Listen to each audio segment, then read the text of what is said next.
ತೀವ್ರ ಕುತೂಹಲವನ್ನು ಕೆರಳಿಸಿರುವಂತಹ ರಾಮ ಜನ್ಮಭೂಮಿ ಟ್ರಸ್ಟ್ ಮಹತ್ವದ ಸಭೆಯನ್ನು ಇನ್ನೇನು ಕೆಲವೇ ಕ್ಷಣಗಳಲ್ಲಿ ಆರಂಭ ಮಾಡುತ್ತೆ. ಅಯೋಧ್ಯ ರಾಮ ಮಂದಿರದ ಮುಖ್ಯ ಸಂಕೀರ್ಣದಲ್ಲಿ ಈ ಒಂದು ಮಹತ್ವದ ಸಭೆ ನಡೆಯಲಿದೆ. ಈಗಾಗಲೇ ಅಯೋಧ್ಯೆ ರಾಮ ಮಂದಿರದ ಹುಂಡಿ ಕಳುವು ಪ್ರಕರಣ ಇಡೀ ದೇಶದಾದ್ಯಂತ ಸಂಚಲನವನ್ನು ಉಂಟು ಮಾಡಿರುವಂಥದ್ದು. ಸಾಕಷ್ಟು ಆರೋಪಗಳ ಮಧ್ಯೆ ಈಗ ರಾಮ ಜನ್ಮಭೂಮಿ ಟ್ರಸ್ಟ್ ಇನ್ನೇನು ಕೆಲವೇ ಕ್ಷಣಗಳಲ್ಲಿ ಸಭೆಯನ್ನ ಆರಂಭ ಮಾಡುತ್ತೆ. ಟ್ರಸ್ಟ್ನ 14 ಸದಸ್ಯರು ಸಭೆಯಲ್ಲಿ ಪಾಲ್ಗೊಳ್ತಾರೆ ಅನ್ನುವ ಮಾಹಿತಿ ಲಭ್ಯವಾಗ್ತಾ ಇದೆ. ಟ್ರಸ್ಟಿ ಪೇಜಾವರ ಶ್ರೀಗಳು ಸಹ ಈ ಒಂದು ಸಭೆಯಲ್ಲಿ ಇರ್ತಾರೆ. ಪೇಜಾವರ ಶ್ರೀಗಳು ಸಹ ಈ ಒಂದು ಸಭೆಯಲ್ಲಿ ಪಾಲ್ಗೊಳ್ತಾರೆ. 14 ಸದಸ್ಯರು ಸಭೆಯಲ್ಲಿ ಪಾಲ್ಗೊಳ್ಳುವಂತಹ ಸಾಧ್ಯತೆ ಇದೆ. ಈಗಾಗಲೇ ಅಯೋಧ್ಯೆ ರಾಮ ಮಂದಿರದಲ್ಲಾಗಿರ್ತಕ್ಕಂತಹ ಒಂದು ಅನಾಚಾರ, ಹುಂಡಿ ಕಳುವು ಸಾಕಷ್ಟು ನೋವನ್ನು ಉಂಟು ಮಾಡಿದೆ ರಾಮನ ಭಕ್ತರಿಗೆ. ಮಗದೊಂದು ಕಡೆ ಇಡೀ ಟ್ರಸ್ಟ್ ಅನ್ನೇ ಅನುಮಾನದಿಂದ ನೋಡಬೇಕಾಗಿರ್ತಕ್ಕಂಥ ಒಂದು ಸಂದರ್ಭ ಎದುರಾಗಿರುವಂಥದ್ದು.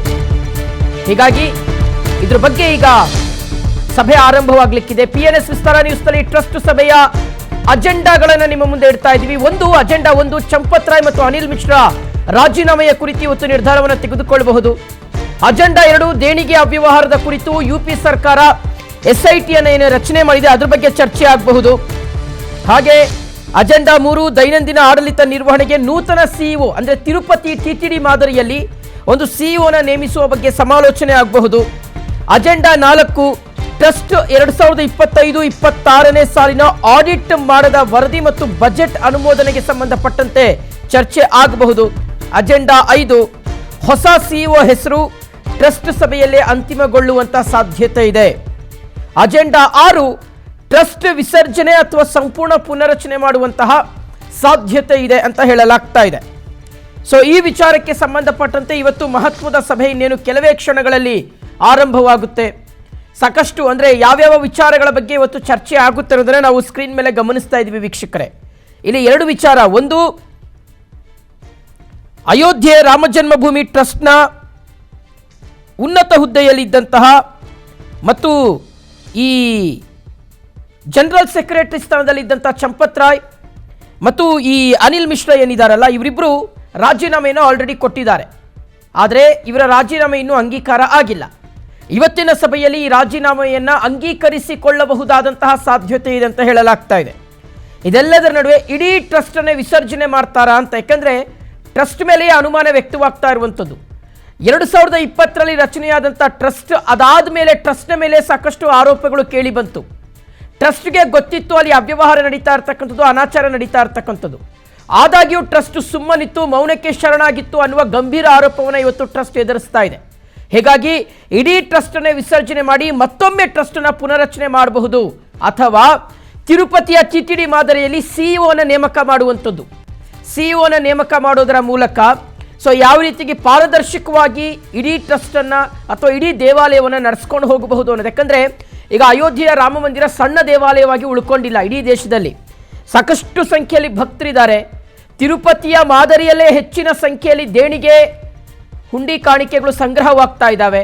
ಸಾಕಷ್ಟು ಅಪಾರ ಪ್ರಮಾಣವಾಗಿರ್ತಕ್ಕಂಥ ಆಸ್ತಿ ಪಾಸ್ತಿಗಳು, ವಜ್ರ ವೈಡೂರ್ಯಗಳನ್ನು ಭಕ್ತರು ಸಮರ್ಪಣೆ ಮಾಡ್ತಾ ಇದ್ದಾರೆ ಶ್ರೀರಾಮಚಂದ್ರ ಮೂರ್ತಿಗೆ. ಹಾಗಾಗಿ ಇಲ್ಲಿ ಒಂದು ಪಾರದರ್ಶಕವಾಗಿರ್ತಕ್ಕಂಥ ಟ್ರಸ್ಟ್ ಅಸ್ತಿತ್ವದಲ್ಲಿದ್ದರೆ ಮಾತ್ರ ಮುಂದಿನ ದಿನಗಳಲ್ಲಿ ಈ ರೀತಿಯಾದಂತಹ ಅವ್ಯವಹಾರಗಳು ಆಗದ ರೀತಿಯಲ್ಲಿ ನೋಡ್ಕೊಂಡು ಹೋಗಬಹುದು ಅಂತ. ಮತ್ತೆ ಇದು ರಿಪೀಟ್ ಆಯಿತು ಅಂದರೆ ಖಂಡಿತವಾಗ್ಲೂ ಸಹ ಭಕ್ತರ ಮನಸ್ಸಿನ ಮೇಲೆ ದೊಡ್ಡ ಮಟ್ಟದಲ್ಲಿ ಘಾಸಿಯನ್ನು ಉಂಟು ಮಾಡುತ್ತೆ. ಚಂಪತ್ ರಾಯ್, ಅನಿಲ್ ಮಿಶ್ರಾ ತಲೆದಂಡ ಬಹುತೇಕ ಫಿಕ್ಸ್ ಅಂತ ಹೇಳಲಾಗ್ತಾ ಇದೆ. ಬಿಕಾಸ್ ಅವರು ಆಲ್ರೆಡಿ ರಾಜೀನಾಮೆಯನ್ನು ಕೊಟ್ಟಿದ್ದಾರೆ. ರಾಜೀನಾಮೆ ಅಂಗೀಕಾರ ಮಾಡೋದೊಂದೇ ಬಾಕಿ. ಇವತ್ತು ಅವರ ರಾಜೀನಾಮೆಯನ್ನು ಅಂಗೀಕರಿಸಿಕೊಳ್ಳಬಹುದು. ಕಾಣಿಕೆ ಕಳ್ಳತನದಲ್ಲಿ ಚಂಪತ್ ರಾಯ್ ಮತ್ತು ಅನಿಲ್ ಮಿಶ್ರಾ ಆಪ್ತರೇ ಪಾಲ್ಗೊಂಡಿರ್ತಕ್ಕಂಥದ್ದು ಮತ್ತು ಅವರ ರಿಲೇಟಿವ್ಸ್, ಆಪ್ತರು ಅನ್ನೋದಕ್ಕಿಂತ ಹೆಚ್ಚಾಗಿ ವೀಕ್ಷಕರೇ ಅನಿಲ್ ಮಿಶ್ರಾ ಮತ್ತು ಚಂಪತ್ ರಾಯ್ ಅವರ ಸಂಬಂಧಿಕರೇ ಈ ಒಂದು ಅವ್ಯವಹಾರದಲ್ಲಿ ಪಾಲ್ಗೊಂಡಿರುವಂತಹ ಹಿನ್ನೆಲೆಯಲ್ಲಿ ಸಹಜವಾಗಿ ಅವರನ್ನ ಟ್ರಸ್ಟ್ನಿಂದ ದೂರ ಇಡಲೇಬೇಕಾಗಿರ್ತಕ್ಕಂಥ ಒಂದು ಅನಿವಾರ್ಯ ಪರಿಸ್ಥಿತಿ ಇದೆ. ಮತ್ತೆ ಅವರನ್ನು ನೀವು ಟ್ರಸ್ಟಲ್ಲಿ ಮುಂದುವರಿಸಿದ್ರೆ ಯಾವುದೇ ರೀತಿಯಾಗಿ ಅದಕ್ಕೆ ಅರ್ಥ ಇರೋದಿಲ್ಲ. ಇಬ್ಬರ ರಾಜೀನಾಮೆ ಬಹುತೇಕ ಅಂಗೀಕೃತಗೊಳ್ಳುವಂಥ ಸಾಧ್ಯತೆ ಇದೆ ಅಂತ ಹೇಳಲಾಗ್ತಾ ಇದೆ. ಚಂಪತ್ ರಾಯ್ ಮತ್ತು ಅನಿಲ್ ಮಿಶ್ರಾ ಇವ್ರ ಮೇಲೆ ಬಂದಿರತಕ್ಕಂಥ ಒಂದು ಗಂಭೀರ ಆರೋಪ, ಆಲ್ರೆಡಿ ಚಂಪತ್ ರಾಯ್ ಮತ್ತು ಅನಿಲ್ ಮಿಶ್ರಾ ಅವರನ್ನ SIT ಅಧಿಕಾರಿಗಳು 2 ದಿನಗಳ ಕಾಲ ಸುದೀರ್ಘವಾಗಿ ವಿಚಾರಣೆಗೆ ಒಳಪಡಿಸಿದ್ದಾರೆ.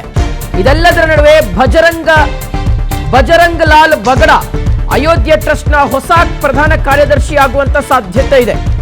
ಚಂಪತ್ ರಾಯ್ ಅವರಿಂದ ತೆರವಾಗಿರ್ತಕ್ಕಂಥ ಸ್ಥಾನಕ್ಕೆ ಬಜರಂಗ್ ಲಾಲ್ ಬಗಡಾ ಅವರನ್ನ ನೇಮಕ ಮಾಡುವಂತ ಸಾಧ್ಯತೆ ಇದೆ ಅನ್ನುವ ಮಾಹಿತಿ ಲಭ್ಯವಾಗ್ತಾ ಇದೆ. ಹೊಸ ಪ್ರಧಾನ ಕಾರ್ಯದರ್ಶಿಯ ನೇಮಕ ಇವತ್ತೇ ಅಂತಿಮಗೊಳ್ಳಬಹುದು ಅಂತಲೂ ಹೇಳಲಾಗ್ತದೆ. ಇವತ್ತು ನಡೆಯುವಂಥ ಈ ಒಂದು ಸಭೆಯಲ್ಲಿ ಒಂದು ಅಂತಿಮ ತೀರ್ಮಾನವನ್ನು ತೆಗೆದುಕೊಳ್ಳಬಹುದು. VHPಯ ಪ್ರಧಾನ ಕಾರ್ಯದರ್ಶಿಯಾಗಿದ್ದಾರೆ ಬಜರಂಗ್ ಲಾಲ್ ಬಗಡಾ ಅವರು. ಸೊ ಅವರನ್ನು ಪ್ರಧಾನ ಕಾರ್ಯದರ್ಶಿಗಳ ಸ್ಥಾನಕ್ಕೆ ಕರ್ಕೊಂಡು ಬಂದು ಕೂರಿಸಬಹುದು ಅಂತ ಹೇಳಲಾಗ್ತದೆ. ಚಂಪತ್ ರಾಯ್ ಅವರ ಸ್ಥಾನಕ್ಕೆ ಕರ್ಕೊಂಡ್ಬಂದು ಕೂರಿಸ್ಬೋದು. ಮಹಾಂತ ನೃತ್ಯ ಗೋಪಾಲ್ ದಾಸ್ ಅವರ ನೇತೃತ್ವದಲ್ಲಿ ಇನ್ನೇನು ಕೆಲವೇ ಕ್ಷಣಗಳಲ್ಲಿ ಸಭೆ ಆರಂಭವಾಗುತ್ತೆ.